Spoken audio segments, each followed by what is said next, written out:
ចាជម្រាបសួរបងប្អូននេះជាវីដេអូទី3ដែលខ្ញុំចេញពី Galveston ទៅ Sam Houston ហើយមុននឹងខ្ញុំចេញពី Galveston ថ្ងៃទី2ដែលខ្ញុំមកដល់ហ្នឹងខ្ញុំនាំគ្នាមកដើរលេងនៅកូនថោនគេមួយទូចមិនដល់ថោនទេបងប្អូនអាហ្នឹងកន្លែងគេគ្រូស៊ីបគេដាក់មនុស្សឡើងទៅដូចទៅខាងណាអញ្ចឹងណាចាបន្ទាប់មកពួកខ្ញុំដើរកន្លែងហ្នឹងមកសន្ទុះហើយក៏ត្រឡប់ទៅអូតែលវិញទៅរកអីញ៉ាំរួចហើយពួកខ្ញុំក៏បានទៅលេងទឹកសមុទ្របងប្អូនចានេះពួកខ្ញុំត្រឡប់ទៅវិញហើយទៅកន្លែងអូតែលខ្ញុំគេងហ្នឹងហើយក៏បានទៅរកកន្លែងងូតទឹកសមុទ្រតែពួកខ្ញុំអត់បានងូតកន្លែងនេះទេកន្លែងនេះគេអត់យកលុយទេពួកខ្ញុំទៅកន្លែងដែលគេយកលុយ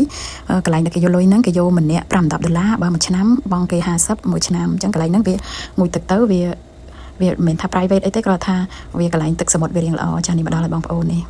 ក្តៅហើយបងប្អូនអើយក្តៅឡើងខ្ញុំថ្ងៃសាន់ប៊ឺហ្នឹងឡើងខ្មៅមកវិញតែកន្លែងងូតហ្នឹងគឺថាវ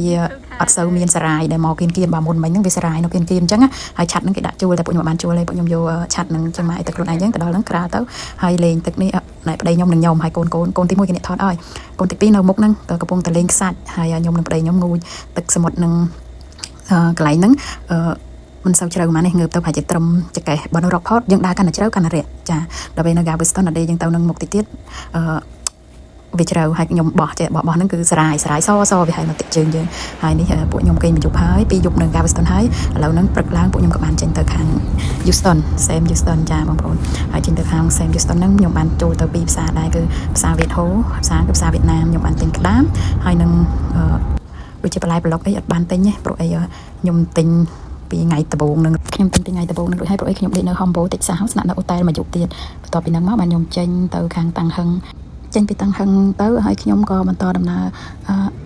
ដូចជាមកផ្ទះចាព្រោះអីតាំងហឹងខ្ញុំទៅដល់ចេញពី Galveston ខ្ញុំស្នាក់មិននៅអូតែលមួយយប់នៅខាង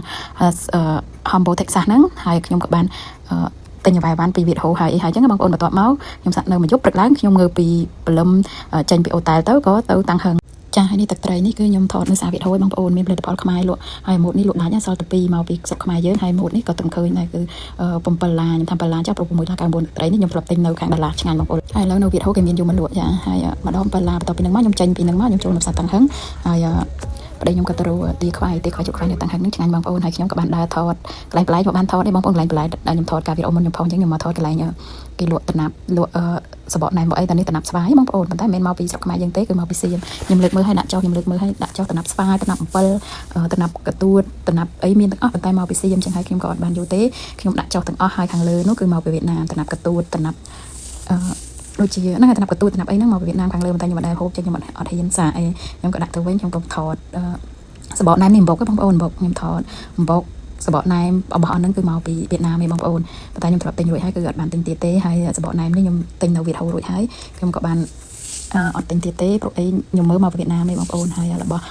មានតែអំពិលទេអំពិលគឺថាអត់មានមកពីស្រុកខ្មែរយើងសោះអំពិលសាច់ហ្នឹងគឺមកពីវៀតណាមអត់មានវៀតណាមគឺសៀមហើយនេះទឹកធ្វើនៅ US តែមានអក្សរខ្មែរយើងបងប្អូនមកដល់$9ទឹកបុកល្ហុងណាបងប្អូនហើយអាម៉ាទៀតផាសៀមហើយនេះទឹកត្រីសៀមបងប្អូនអ្នកនៅHouston វៀតហូនេះម៉ូតថ្មីអាសៀមនេះវាកន្លែងពីលើមុនដបពណ៌បៃតងឥឡូវវាដាក់ដបពណ៌មាសហ៎បងប្អូនទិញឲ្យប្រយ័ត្នផងមើលដូចខ្ញុំបវលគឺមកពីសៀមហើយនេះភ្នំពេញនូរ៉ូយើងហ្នឹងប៉ុន្តែមកពីវៀតណាមហើយនឹងនំបញ្ចុកនេះបងប្អូនខ្ញុំទិញសាករួចហើយវាធំស្អុយប្រហុកពេកឆ្ងាញ់តែប៉ុន្តែវារៀងផ្អែមហើយបន្ទាប់ពីហ្នឹងមកខ្ញុំក៏បានចេញពីវៀតហូអស់សំទោសបងប្អូនមកខ្ញុំនិយាយលើ10អស់លេងចេញពីតាំងហឹងមកផ្ទះហើយចានឹងដល់បឺគីគឺខ្ញុំសម្រាប់នៅបឺគីសម្រាប់បណ្ដៃបាត់ជើងហើយសម្រាប់ឡានឲ្យនេះចឹងទៅកូនក៏ទិញអីញ៉ាំចឹងទៅសម្រាប់មកសទុះហើយពួកខ្ញុំក៏បានចេញត្រឡប់ទ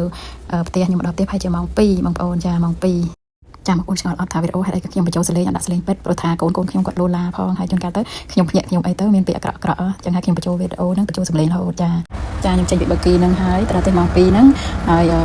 អានេះខ្ញុំចេញហើយខ្ញុំសម្រាប់ហើយជាដល់កន្លះម៉ោងឯងបងប្អូន5-10មីនិតអីហ្នឹងខ្ញុំចេញពីបឺគីហ្នឹងទៅអីទៅនេះផ្លូវដែលខ្ញុំបត់ទៅផ្ទះហើយបងប្អូនចាខ្ញុំបានថតដល់ផ្លូវចិត្តផ្ទះឯនេះរៀងឆ្ងាយពីផ្ទះគូសាំដែរប្រហែលជា1ម៉ោងអីពីផ្ទះដែរ1ម៉ោង2ម៉ោងអីដែរចាហើយខ្ញុំក៏បានថតទៅត្រឹមហ្នឹងចាអរគុណជម្រាបលាបងប្អូនសុខសប្បាយទាំងអស់គ្នាបាយបាយ